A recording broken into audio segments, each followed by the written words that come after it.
नमस्कार, मैं हूं अक्षय गिल। आज आपको फिर रूबरू कराना चाह रहे हैं हम हमारे आज के मेहमान अनुपम सैनी, जो भाजपा के एक युवा नेता हैं। अनुपम सैनी जी, दोबारा स्वागत है आपका हमारे आज के एक नए एपिसोड में।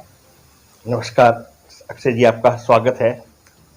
और जनता को, पांटा की जनता को, हिमाचल जनता को मेरा नमस्कार।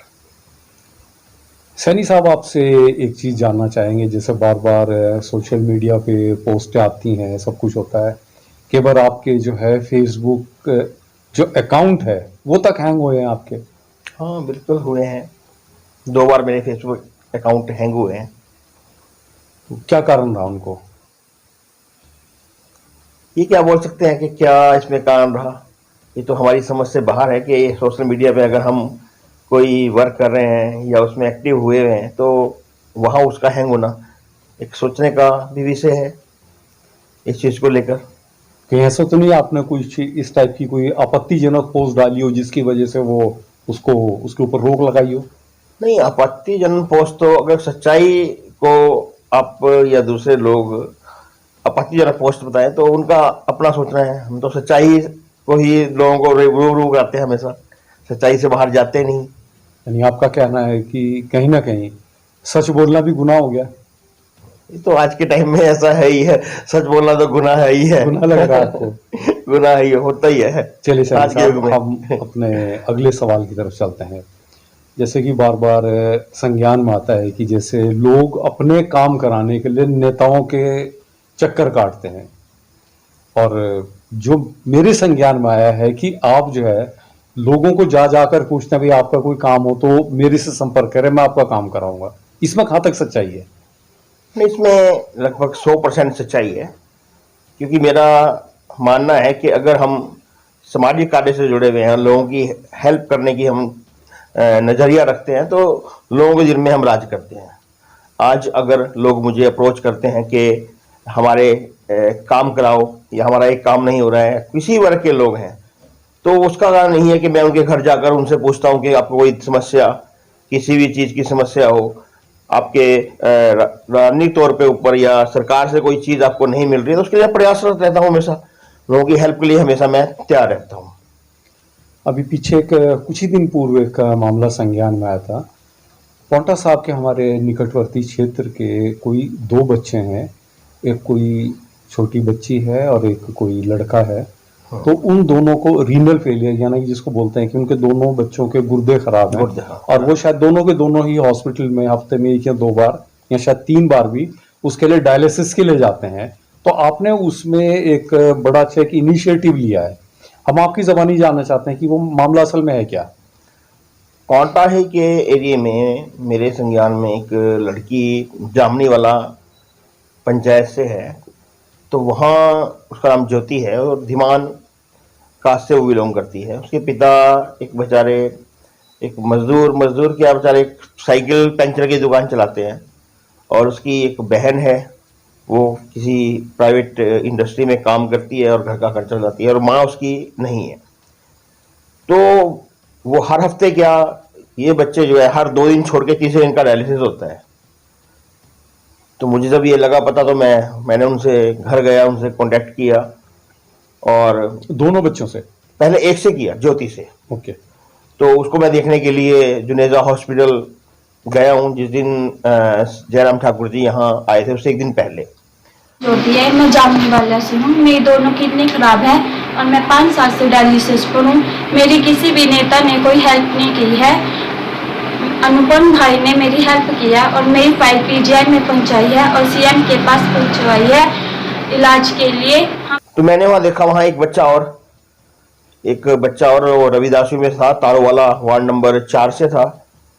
तो ज्योति के साथ मैंने फिर उससे पूछा, भाई उसकी माँ वहाँ थी, उससे मैंने पूछा भाई इसको क्या हुआ बच्चे को। वो बोलते कि जिसके गुर्दे जो है वो खराब हुए हैं और ये बच्चा पढ़ता है। मात्र 19 साल का वो लड़का, गरीब परिवार से। तो मैंने उनसे ये भी जिक्र किया, आपने किसी से कांटेक्ट किया या किसी से गुहार लगाई कि वो आपकी हेल्प करे? तो बोलते जो हम गरीबों को पूछता कौन है। तो मुझे ये भी बड़ा वो लगा कि गरीबों के लिए जो है किसी भी स्टेज के ऊपर कोई हेल्प नहीं करता, आवाज उठाने वाला नहीं। आवाज उठाने वाला कोई नहीं होता। जबकि देखो, अगर हम सामाजिक लोग हैं या नेता किसी पार्टी उससे हैं, तो हमें हमारे पहले दायित्व उनके लिए बनते हैं, क्योंकि सरकार हमेशा गरीबों के लिए नीतियां पहले तैयार करती है, उनको ही देने के लिए करती है, लेकिन उन तक पहुंच नहीं पाती। तो मैंने जो है उसकी मम्मी को बोला कि भाई आप लोग कोई बात नहीं, कल सीएम साहब आ रहे हैं, आप लोग आओ 4 बजे, मैं आपकी फाइल वहां दूंगा। तो दोनों बच्चे मैंने वहां बुला लिए और उनकी जो फाइल थी, ये कहाँ का वाक्य है जहाँ बुलाए थे आपने? ये मैंने पौंटा बुलाया था, यमुना शरद महोत्सव जिस दिन था, तो उस दिन शाम कोई यमुना आरती के बाद यमुना मंदिर के बाहर से मैंने ये फाइल, इन दोनों की फाइल जो है माननीय हमारे मुख्यमंत्री जयराम जी को दी और उनसे मैंने गुहार लगाई कि एक ये पुण्य का काम है, अगर ये हो जाए तो मेरी तरफ से और मेरी पूरी पौंटा की जनता की तरफ से आपका बहुत बहुत धन्यवाद होगा। तो उन्होंने बहुत इनिशिएटिव लेके ये एश्योर किया कि इन दोनों बच्चों का इलाज मैं कराऊंगा। अच्छा, ये माननीय जो हमारे हिमाचल के जो मुख्यमंत्री हैं जयराम ठाकुर साहब, अच्छा, उन्होंने आश्वासन दिया कि इसके लिए इस प्रति मैं जो है पूरा वो करूंगा और मैं इनका इलाज कराऊंगा। मैं कहा बहुत अच्छी बात है, किसी गरीब की जान बच जाएगी तो वो सबके लिए एक पुण्य का काम है। मैं उनका धन्यवाद करता हूं इस चीज के लिए। तो अभी आपको कोई संज्ञान में आया, वो मामला कहां तक पहुंचा है अभी? उसका तो मुझे नहीं पता, लेकिन इसके अलावा भी मैंने एक फाइल हमारे कुरुक्षेत्रा से अपना member of parliament Shri Nayab Saini ji, उनसे भी इस बाबत मैंने बात की थी और ये फाइल, ज्योति की फाइल मैंने जो है उन तक पहुंचाई थी। उसका स्टेटस ये है कि आज वो फाइल पीजीआई प्रायोरिटी बेस के ऊपर पहुंच चुकी है नायब जी के थ्रू। ये जो नायब सैनी साहब आप बता रहे हैं, ये कुरुक्षेत्र हरियाणा से एमपी हैं? ये एमपी हरियाणा से मौजूद सिटिंग एमपी है? सिटिंग एमपी है।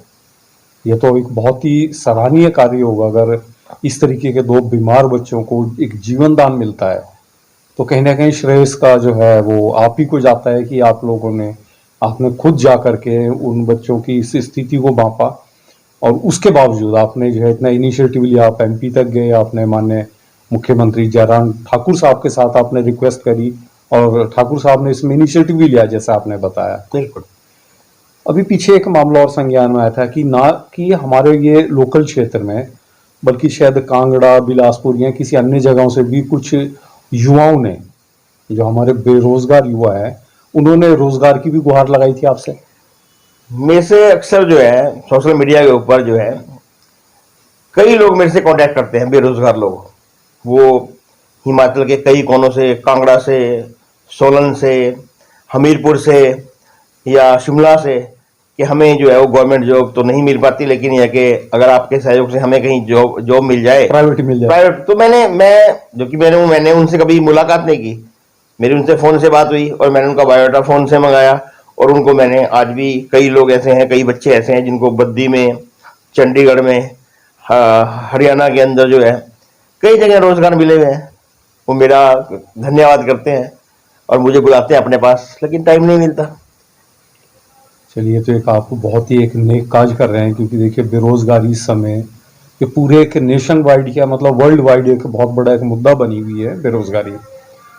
एक मामला और संज्ञान में आया था कि जम्मू कश्मीर से कोई एक मुस्लिम भाई हैं, उस मुस्लिम भाई ने जो है आपसे कहीं सुरक्षा की गुहार लगाई थी। बिल्कुल लगाई थी। ये बात अगस्त महीने की है, जब मैं 20 अगस्त के बाद दिल्ली में गया, नड्डा जी से मिलने के लिए गया, हमारे इकबाल जी से मिलने के लिए गया, तो मुझे उस दौरान ये शख्स वहां मिला और बहुत परेशान था बेचारा, क्योंकि भाजपा का ही वो बारामूला से डिस्ट्रिक्ट प्रेसिडेंट है, लेकिन वहां भी 6 दिन रहने के बाद भी उसको कोई पूछने वाला नहीं था।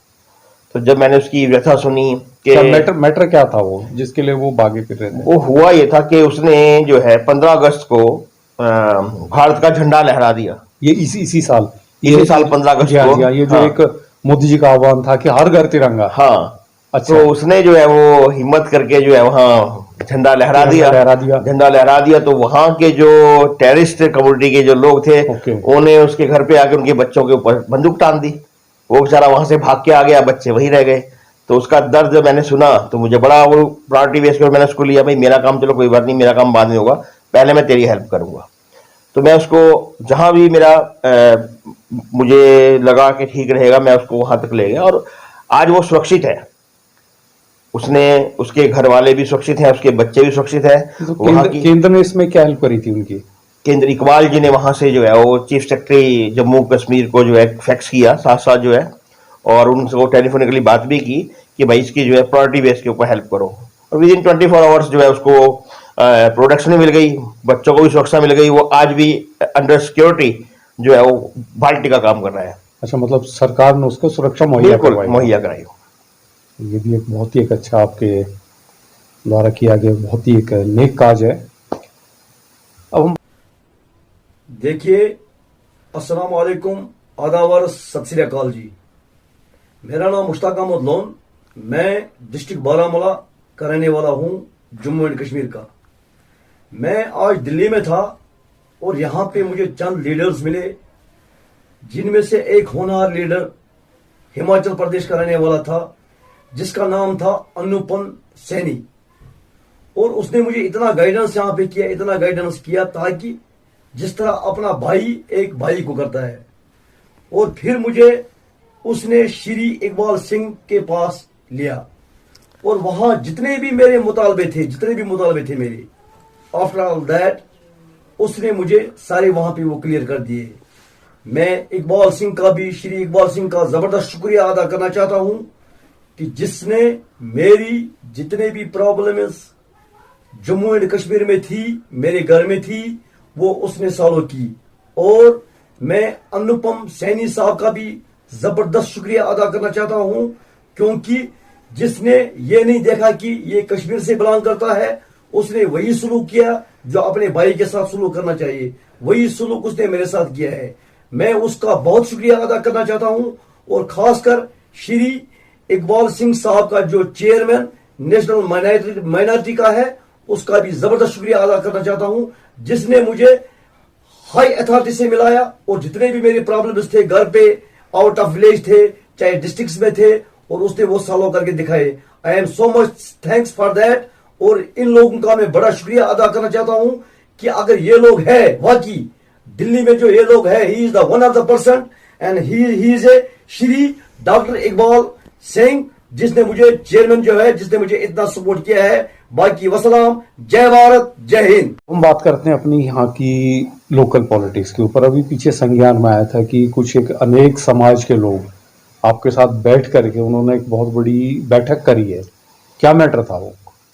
अभी हाल ही में टिकट भाजपा का आवंटन होने के बाद 2 दिन के बाद जो है मेरे पास सभी कम्युनिटी के, उसमें दलित वर्ग और आपके कास्ट में कश्यप, धीमान, मुस्लिम समुदाय, जाट समुदाय, गढ़वाली समुदाय और सैनी समुदाय, लगभग सभी समुदाय के लोग, उनके लीडर जो है मेरे कांटेक्ट में रहते हैं। और उन्होंने मेरे से यही बात की कि हम लोग जो है वो पार्टी के साथ हैं, और पार्टी के साथ आपके साथ भी हमेशा चलते हो, आप भाजपा के साथ चलते हो, तो हमेशा हम भाजपा के साथ गए हैं। लेकिन पिछले टर्म से, जो पिछला टर्म रहा है 5 साल का भाजपा सरकार का, जो पांटा के अंदर रहा है, उसमें उनकी अवहेलना की गई। तो वो मतलब कोई पूछ नहीं हुई उनको? कोई पूछ नहीं हुई। तो वो चीज उन लोगों के जहन के अंदर है, तो वो इसलिए अपने आप को एक असुरक्षित महसूस करते हैं। तो मेरे पास आए थे कि आप हमें ये बताओ कि हम क्या करें, कि अब 5 साल के बाद जो है ये लोकतांत्रिक पर्व आता है और इससे आगे की दिशा और आगे का भविष्य तय होता है। जैसा आप हमें आदेश करेंगे वैसा हम आगे अपना डिसीजन लेंगे। तो मैंने उनको एश्योर किया कि नहीं, ऐसा नहीं है, कि भारतीय जनता पार्टी जो है वो सभी वर्ग का ख्याल रखती है। आप इस चीज के अंदर जो है कोई गुमराह मत हो, और हम भाजपा के आदमी हैं और भाजपा के साथ मिलकर हम जो है भाजपा की सरकार बनाएंगे और आपके हितों का जो है पूरा ध्यान रखा जाएगा। और बात ये भी रही है, देखो वो तो बोलते ही बोलते हैं कि उनका उपहास हुआ है, तो लोग गरीब आदमी हैं, असहाय हैं, उनकी पकड़ नहीं है, या अपने आप में सामर्थ्य नहीं रखते। मैं खुद की बात भी अगर करूं तो मैं सैनी समाज से हूं, मैं प्रदेश का अध्यक्ष भी हूं सैनी समाज का। हमारा जो समाज है वो भी इस चीज से जो है वो खिलाफ है। आज के टाइम में इस चीज से खिलाफ है कि हम लोगों को भी कोई मतलब इतना वेट या इतना तवज्जो नहीं दी जाती जितनी हमें देनी चाहिए, क्योंकि जितना हमारा हिस्सा राजनीति के अंदर है उस हिसाब से हमें वेट देना चाहिए। अगर बाकी समुदाय के लोग एक बड़ा हजूम रखते हैं 18-19 हज़ार का, तो हम लोग भी अगर देखें तो समाज के सैनिक समाज के लोग भी 12,000 प्लस का वेट रखते हैं, यानी टक्कर दोनों तरफ टक्कर बराबर वेट रखते हैं। जब बराबर वेट रखते हैं तो पार्टी को भी और शीर्ष नेताओं को भी बराबर का तोल वेट देना चाहिए, मैं तो ये बोलता हूँ। चलिए यहाँ पे मैं आपकी बात काटता हूँ। आपने बोला कि जितने बाती बिरादरी के वोट हैं तकरीबन उतने ही सैनी समाज के वोट हैं। हाँ, थोड़ा बहुत उसमें चलिए अंतर है, 19-20 अंतर होगा, हाँ। उधर चाहे इधर। अब इसमें एक चीज और है, जैसा आपने बताया कि सैनी समाज के अलावा आपके पास अन्य कई वर्गों का है, तो जो भी आपके सैनी समाज के अलावा जो अन्य वर्ग के हैं लगभग कितने वोट हो जाते हैं वो? देखो, जहां मेरे सोचने की बात है और या परफेक्शन की बात है, आप लोगों को भी पता है कि पोंटा कॉन्स्टिट्यूएंसी लगभग 82,000 वोट पूरी कॉन्स्टिट्यूएंसी में है। बिल्कुल है जी। और इसमें हर समुदाय से जो समुदाय मेरे कांटेक्ट में रहे या जिनसे मेरी मीटिंग हुई है, वो जो भी समुदाय है उनके लगभग मेरे ख्याल 30 और 35,000 प्लस वोट होते हैं। यानी कि आपके सैनी समाज के और उनके मिला के 35,000 से अबाउट ज्यादा, मतलब 35 प्लस मान लीजिए, प्लस वोट वो रखते हैं, 35,000 प्लस। यानी कि आपका कहना है कि अगर वो सारे एक तरफा जिधर भी मूव कर गए तो वो एमएलए विधायक है यहाँ का पोंटा का। कहीं ऐसा तो नहीं आपकी मौजूदा जो हमारे प्रत्याशी व मंत्री महोदय हैं, कहीं उनसे कुछ खींचतान चल रही हो आपकी? नहीं, हमारी ऐसी कोई खींचतान नहीं है। पार्टी ने, देखो, मैंने भी आवेदन किया पार्टी से, टिकट की दावेदारी मैंने भी पोंटा से की, ठीक है। अगर पार्टी के शीर्ष नेताओं ने जो है उनके ऊपर विश्वास दिलाया तो ठीक है, हम पार्टी की जो है सोच के साथ हैं। हम आज भी चौधरी सुखराम जी के साथ कंधे से कंधा मिलाकर पार्टी के लिए काम कर रहे हैं। वो बात अलग है कि वो इतना ज्यादा हमें अपने सामने नहीं रखते, उसका क्या कारण होगा? मुझे तो ये लगता है कि उनके जो बनाए हुए कई ऐसे छुट भैया नेता, उनके द्वारा बनाए गए कुछ ऐसे छुट भैया नेता कि जो कल तक कुछ भी नहीं थे, आज राजनीतिक ओहदा लेने के बाद वो अपना कल भूल गए। ऐसा भी है? ऐसा है, मुझे लगता है ऐसा है। देखो, सुखराम जी अपने आप में गलत आदमी नहीं है कि सुखराम जी गलत आदमी, लेकिन उनके आगे जो काम करने वाले लोग हैं वो उनको गुमराह करते हैं। अगर छवि सुखराम जी की खराब की जा रही है तो सुखराम जी की वजह से नहीं, उनके साथ चलने वाले लोग उनकी छवि खराब कर रहे हैं। ऐसा आपका मानना है? मेरा मानना क्या है, तो पब्लिक का मानना, मैं पब्लिक में रहता हूं।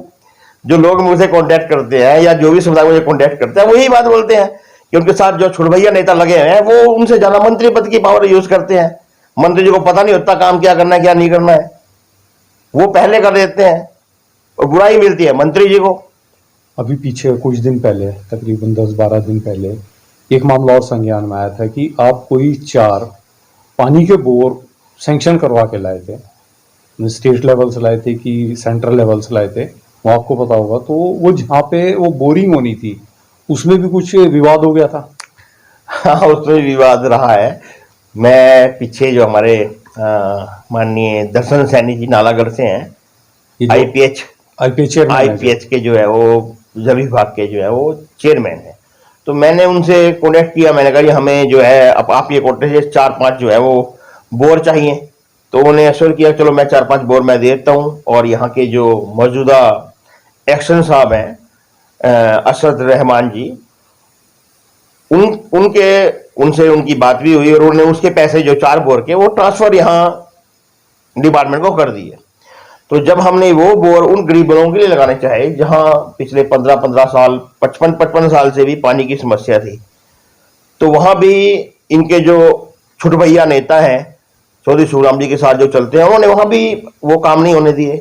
वहां भी उनके ऑब्जेक्शन लगाई गई, वहां भी मुझे टारगेट किया गया। मुझे टारगेट तो क्या किया, अगर उन्होंने टारगेट किया है तो वो भाजपा को टारगेट किया। उन्हें भाजपा, मेरी छवि को नहीं फर्क पड़ा उससे, वो छवि को भाजपा को फर्क पड़ा है उस चीज से, क्योंकि मैं तो भाजपा के हिसाब से ही वो काम कर रहा है, मैं अपने पर्सनली तो नहीं कर रहा। अगर उसका फायदा मिल रहा है तो भाजपा को मिल रहा है, अगर वो नुकसान हुआ है तो वो लोग आज खिलाफ हैं।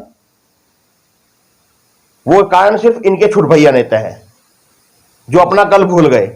उसमें एक मामला और संज्ञान में आया था कि कोई निकटवर्ती गांव में कोई बीडीसी की, भाजपा की ही महिला है, बीडीसी मेंबर है, एक शायद उनका भी बोर था, तो वहां पे अपनी पार्टी के खिलाफ ही खड़े हो गए। वहां ऐसा हुआ कि यहाँ जामनीवाला से एक अनीता धीमान बीडीसी मेंबर है, इनकी भारतीय जनता मौजूदा बीजेपी की बीडीसी मेंबर अनीता धीमान, उसके यहाँ घर में बोर लगना था। तो बोर वहां जब लगाया तो मशीन वहां 2 बजे बोली गई और मशीन वहां 7 बजे आई, और 7 बजे जब मशीन वहां आई और स्टार्ट होने लगी तो इन छोटे भैया नेताओं ने, एक्शन साहब या सविता बोरिंग के जो मालिक हैं, उनके ऊपर दबाव बनाना स्टार्ट किया कि आपने कैसे भेज दी, ये बोर कैसे किया आपने, हमारे कहने के बिना आपने मशीन कैसे भेज दी।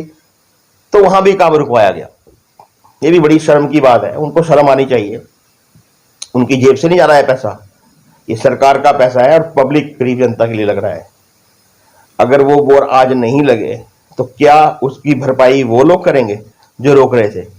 कहीं इसमें ऐसा तो नहीं है कि ये पैसा डायरेक्ट वहां से आया है और बीच में अगर कोई बंदर बांट होती होगी तो शायद उस वजह से ऑब्जेक्शन किया जा रहा हो? रब जाने ये चीज, तो इस चीज के लिए मैं तो नहीं कुछ बोल दूंगा क्या है क्या नहीं है। हमारा तो मकसद ये था कि किसी का भी काम किसी भी जरिए से हो कि गरीब की समस्या निवारण हो। चलो ठीक है, वहां एक वार्ड नंबर 10 का भी था, वार्ड नंबर 10 के अंदर भी ऐसा हुआ कि वहां भी 15 साल से बेचारे गरीब वर्ग के लोग थे, मुस्लिम समुदाय के लोग थे, वहां के लिए बोर मैंने जब किया तो वहां मशीन रास्ते में पहुंचते पहुंचते जो है इनके छोटे भैया नेता मंडल के, उन्होंने फोन करके मशीन वापस बुला ली। तो वहां आज ही बोर नहीं लगा, बोर आज भी वहां नहीं लगा। चलो उस पर काफी बवाल हुआ, उसके बाद बोर मंजूर होने के बाद भी नहीं लगा वहां। तो फिर उनकी पानी की समस्या दूर हो गई। समस्या आज क्या विकल्प क्या था उसका? विकल्प क्या, वहां आसपास एक वहां मस्जिद है, मस्जिद में एक बोर था, तो मैंने वहां की एक मीटिंग कॉल की, उनसे मैंने हाथ जोड़ के रिक्वेस्ट की कि भाई देखो जो मैं हेल्प कर सकता हूँ आप लोगों की वो कराओ और गरीब जनता का आप जो है उस हिसाब से निवारण करो। तो विद इन वीक वो समस्या दूर होगी। आज वहां पानी चल रहा है, लोग खुश हैं। निवासी हैं, हमारी 5-6 साल से समस्या थी पानी की, जो कि अनुपम सैनी जी ने हल करी है और हम इनका धन्यवाद करते हैं। और जहाँ भी ये बोल लेंगे वहाँ हम वोट डालने के लिए तैयार हैं, क्योंकि ये हमारे साथ हैं और हमारे हर प्रॉब्लम में हमारा सहयोग करते हैं, इसलिए हम इनके साथ हैं। बोर नहीं भी हुआ तो काम तो हो गया ना, पर उनके दिल में तो रोष है ना। जहां बोर लगना है, जब ये चुटभैया नेता अपने फायदे के लिए घरों घरों में बोर कराते फिर रहे हैं, तो उस गरीब जनता का हक नहीं बनता कि बोर कराएं। कहीं पे तो ये संज्ञान में आया है कि खेत में डॉल के इस तरफ चाचे का बोर लगा और इस तरफ भतीजे का भी लगा है। सब छोटे भैया नेताओं का काम है जी। बहुत ऐसे हैं, बहुत ऐसी चीजें हैं जो मतलब सामने आती हैं, तो ये गलत है। डेवलपमेंट के लिए सभी को एकजुट होना चाहिए। जो है ये चीज नहीं होती कि हम अपने अपने चेहतों को या अपने अपने ही उनको देख के काम किया जाए। जब सरकार की नीति है, सरकार का जब बजट है, तो उसको सभी वर्ग के लोगों को और सभी सामान्य लोगों को उसका फायदा मिलना चाहिए। अभी एक संज्ञान में मामला आया था कि जो राजबन के पास कोई गिरी बस्ती है, शायद एससी बस्ती है, वहां पे भी तकरीबन शायद 50 या 55 साल से कुछ पानी की बहुत ही एक विकट समस्या रही है। बिल्कुल बिल्कुल, मैं वहां गया पिछले 1.5 महीने पहले। मैं वैसे ही वहां चला गया, किसी के साथ एक मीटिंग थी, तो वहां जब गैदरिंग इकट्ठी हुई तो लोगों ने जो वहाँ लोग इकट्ठे हुए थे, उन्होंने आपस में जो एक समस्या रखी, पानी की समस्या रखी, बेरोजगारी की समस्या रखी। तो मुझे वो दिमाग में थी, तो मैं कुछ दिन के बाद, मीटिंग के बाद, पिछले 20-25 दिन के बाद मैं वहाँ गया। मैं उनके घर गया, उनसे पूछा कि आपने एक समस्या का आवाज उठाई थी, वो समस्या आपकी टस की टस है या हो चुकी है? तो उन्होंने कहा जी अभी हमें कोई नहीं पूछता जी, कि जी हम गरीब लोग हैं, हमें तो कई नेता आते हैं, कई पार्टी आती है, हर बार आएंगी और वो आश्वासन देगी, पानी देंगे, लेकिन पानी नहीं होता। उन्होंने दिखाया मुझे, उनके फसलें उनकी पूरी बर्बाद है, उनके घरों में लाइट तक नहीं है, उनके घरों के अंदर पानी तक नहीं है, उनका कुछ रोजगार के साधन नहीं है। राजबन गिरी बस्ती कॉलोनी, जहाँ की पानी की 55 साल की समस्या, जिसको मात्र 20 दिन के प्रयास से अनुपम सैनी कोंटा साहब विधानसभा 58 से हल कर दिया। जहां 55 साल से पानी की समस्या थी, वहां 20 दिन में सारी समस्या का निवारण कर पिछले कई दिनों से पाइपलाइन आ गई और पानी जल्द इनके घर कईयों के पहुंच चुका है और कईयों के यहाँ पहुंच जाएगा।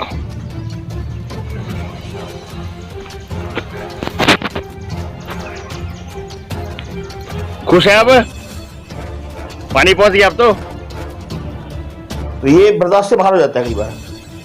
और मैं तो देखो बिल साहब, ऐसा है कि मैं तो इस मेंटेलिटी का आदमी हूँ कि मैं पब्लिक के लिए लड़ने मरने वाला आदमी हूँ। अगर कोई पब्लिक के खिलाफ कोई काम हो रहा है तो मैं गरीबों के साथ खड़ा होता हूँ हमेशा। चलिए, यहाँ तो हो गई है कि ज़रूरतमंद लोगों की बात। अब हम आते हैं जो मेन इस समय जो एक बहुत ही एक हॉट इशू है, जैसे नामांकन भरे जा रहे हैं या कुछ भर चुके हैं इस समय, जहाँ एक तरफ सुखराम चौधरी हैं, उनके खिलाफ दूसरी तरफ कांग्रेस से चौधरी के निर्जन में चौधरी बनाम चौधरी और दो बागी चौधरी और हैं, रोशनलाल चौधरी और दूसरे सुनील चौधरी। तो आपको लगता है कि कहीं ना कहीं जो दो बागी चौधरी हैं भाजपा के, वो नुकसान पहुंचा सकते हैं चौधरी सुखराम को, क्योंकि वो भी बिरादरी से आते हैं और मौजूदा जो हमारे भाजपा प्रत्याशी हैं वो भी बिरादरी से आते हैं। होता ऐसा है देखो कि लड़ाई उसी आदमी की होती है या संबंध उसे खराब होते हैं जो पिछले कल दोस्त रहा हो। अनजान आदमी को तो कोई भी ना लड़ाई ना उसके कोई दोस्ती, हमेशा लड़ाई वहां होती है जहां दोस्ती होती है। तो अगर ये लोग आज खिलाफ हैं तो कहीं ना कहीं उनकी भावनाओं को ठेस पहुंची होगी या उनके काम, उनके साथ जो कमिटमेंट की गई होगी तो वो नहीं हुई होगी, या ऐसा हुआ होगा कि जो चौधरी साहब के जो साथ लगे हुए लोग हैं, छोटे भैया नेता जो हैं, वो उन तक पहुंचने नहीं देते होंगे। तो उसका खामियाजा देखो आजकल जो है हर आदमी को पूरा हक है, जो अपनी बिरादरी के ऊपर भी हक है, समाज के ऊपर भी हक है, हर एक को लेने हक है। लेकिन इस हक के कारण या इस हट के कारण जो हट चली हुई है राजनीति के अंदर, खासकर ये जो चौधरी सुखराम जी के जो नीचे जो काम करते हैं वो हट से काम करते हैं, तो उस हट का नतीजा रोशन चौधरी, सुनील चौधरी, मनीष तोमर ये रहे हैं। अगर ये हट ना करते तो आज पार्टी के लिए इतनी बगावत की होती। मतलब ये जो कुनबे में बिखराव हो गया है। बिल्कुल। तो आपको लगता है कहीं पे सुखराम चौधरी जी इस डैमेज को कंट्रोल कर पाएंगे? लगता है आपको? क्योंकि वो तो एक राजनीति के बहुत ही माहिर खिलाड़ी माने जाते हैं। सुखराम जी देखो अपनी तरफ से पूरा प्रयास करते हैं, वो पूरी बहस करते हैं और दिन रात जाग के भी मैं जानता हूँ कि वो 24 घंटे में 20-20 घंटे तक भी जो है वो भाग दौड़ करते हैं। तो वो अपनी मेहनत में कभी कोई कसर नहीं छोड़ते। लेकिन उनकी अकेले की सोच या उनकी अकेले की भाग दौड़ ही काउंट नहीं करती, क्योंकि बहुत बड़ा हजूम है, हर वर्ग है, इसको सभी को सेट करने के लिए सभी का सहयोग लेना पड़ता है। हमें अगर आज इग्नोर करते हैं वो, हम फिर भी पार्टी के साथ हैं, हम फिर भी उनके लिए काम कर रहे हैं। जो वर्ग रुष्ट हैं उनके पास भी आते हैं और चौधरी सुखराम जी के लिए, भारतीय जनता पार्टी के लिए हाथ जोड़कर उनसे वोटें मांगते हैं कि चौधरी सुखराम जी को सपोर्ट करो, हम पार्टी के साथ हैं। हमारा भेदभाव मतभेद जो है चौधरी साहब से हो सकता है, इनके जो छोटे भैया उनसे हो सकता है, लेकिन पार्टी से नहीं हो सकता। तो हम पार्टी के साथ हैं।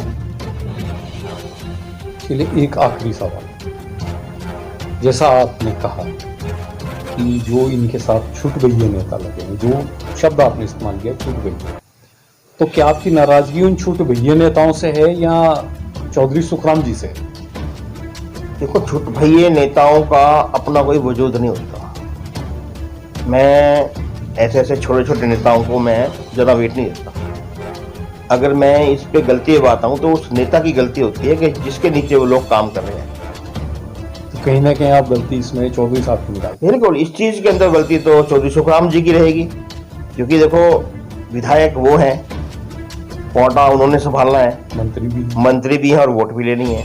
अगर उनके वर्कर या उनके वोटर बिखर रहे हैं, चाहे गलती उनके छुटपाइये नेताओं की हो, लेकिन गाज तो चौधरी साहब पर पड़ती है ना।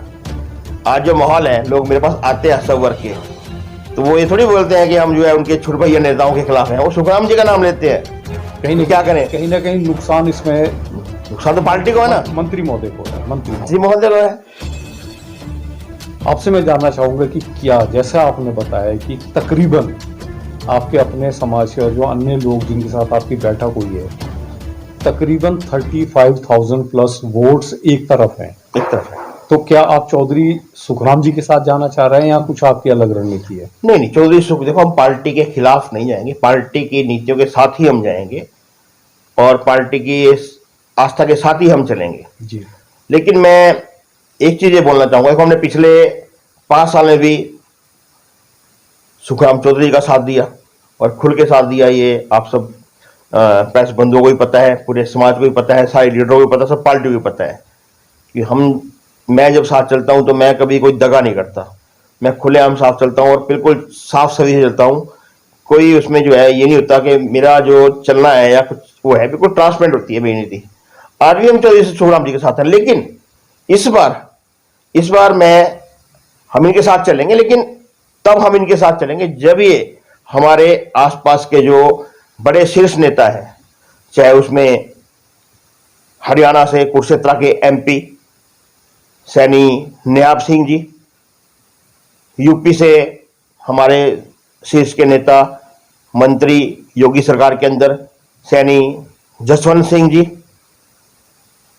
और आपके राजस्थान से एमपी राजेंद्र सिंह गहलोत जी, रुड़की से हमारी डॉक्टर कल्पना सैनी एमपी जी। जब ये लोग आएंगे, हमारे यहाँ आएंगे, इनका स्वागत करता हूं मैं, यहाँ आए और बीच में सुखराम जी जब बैठेंगे तो इनकी उपस्थिति हम जरूर चाहेंगे कि ये उपस्थित रहें, ताकि कल को हमारे साथ जुड़े हुए लोग या हमारा उपहास ना हो, क्योंकि पीछे हम भुगत चुके हैं इस चीज को। यानी आपका खुले तौर पे कहना है कि आप किसी न किसी शर्त के तहत सुखराम जी के साथ जुड़ेंगे इस बार?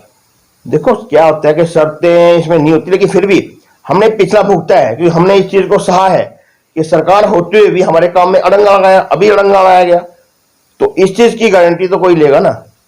हम तो विश्वास अपने जो नियर बाई स्टेट की इनके मैंने आपको नाम जिताए हैं, नियाब जी, कल्पना जी, राजेंद्र सिंह गहलोत जी, जसवंत सैनी जी, तो ये लोग जब आएंगे तो हम कल को इनको तो बोल सकते ना कि हमारा उपहास हो रहा है, तो हमें श्योरिटी चाहिए। यानी कि आप चाह रहे हैं कि इनके मध्यस्थता से चौधरी सुखराम जी बैठ करके इस मामले को सॉर्ट आउट करें, ताकि उनको ये जो राजनीतिक नुकसान तकरीबन 35,000 वोटों का जो हो रहा है, ये उसको कंट्रोल कर पाए।